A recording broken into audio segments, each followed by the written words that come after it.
Egg Farmers of Canada invited consumers into a local egg-laying facility to see where their eggs come from.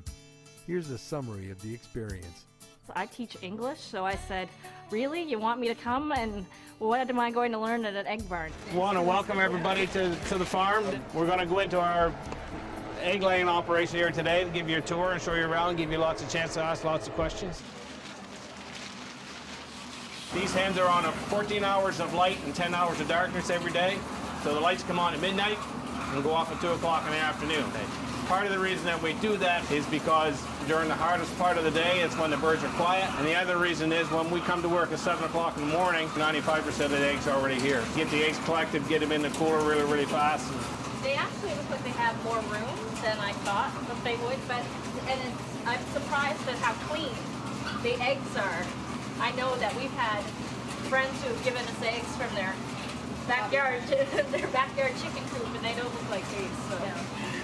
I didn't think they were going to be able to turn around. Yeah. I had a picture in my mind that the chickens were not going to be able to turn around.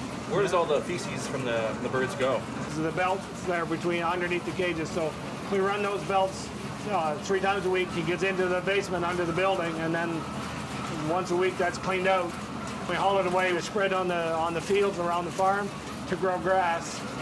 So they're not giving any artificial growth hormones to make them fat or bigger? No, we don't use any artificial hormones. Only antibiotics when the birds happen to get sick, which in our case never happens. We have 4 people here working full-time, and my mom still gathers eggs every day. So my mom's 80 years old, but she's still out here gathering eggs every day. So what I saw in that barn was animals that are happy, that are fed, that are clean. So I feel really good about what I saw and where my food comes from. So they're packing the eggs here. You know, we pack them by hand. So we're one of the few farms left in Canada that doesn't have an automatic packer. This is my mom and my sister Carol. We're packing the eggs here. It takes them 2 hours a day. From here we're going to go into the cold storage room where the eggs are stored until they're picked up by the grading station. And it's basically just a giant refrigerator. The eggs are kept at a constant temperature between 10 and 13 degrees Celsius. We have to tag each pallet with the date it was collected, and then the farm is identified. So when they get to the grading station, they know where it came from and they know how old the eggs are. And so the chicken's diet, the main ingredient is corn, but it has wheat in it, soybean meal in it, then a calcium source, a grit because a hen, to digest their food, grinds their food in her stomach, and baking soda, same as you buy for having your kitchen cupboard at home. So next I want to talk then a little bit about some of the acts that we do to look after the environment. The manure from the chickens is removed weekly. We have some beef cattle as a recycle program for the hen manure.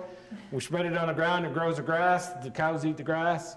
And we've developed a man-made wetland, and when the water passes through the wetland onto the neighbor's property, it's not carrying any excessive load of nutrients. The federal government decided they'd like to do a project to see how efficient it was, so they've been here several times this summer taking water samples, and from all indications it's doing a very good job. I like the environmental component, the man-made watershed, you know, to create a man-made filter, basically, so that nothing went into the water that shouldn't. I found that really interesting. Another project that we've done is that we put in what we call a riparian zone up through the middle of our pasture ground here. And we did a project with Ducks Unlimited and Shell Oil, and we planted trees up both sides of the brook. So basically, if you get a high water flow, you don't get any erosion on the brook. George, we were trying to figure out how many McLeods there are. Like, how many are in your family, how many are in the extended family?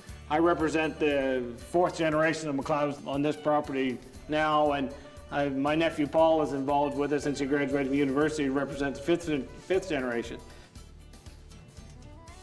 I was really impressed by the amount of science and small bits that are involved in a very large operation. It was an eye-opening experience. So it was what I expected, but it was very well managed. It seemed like it was more high-tech than what I was used to in the past.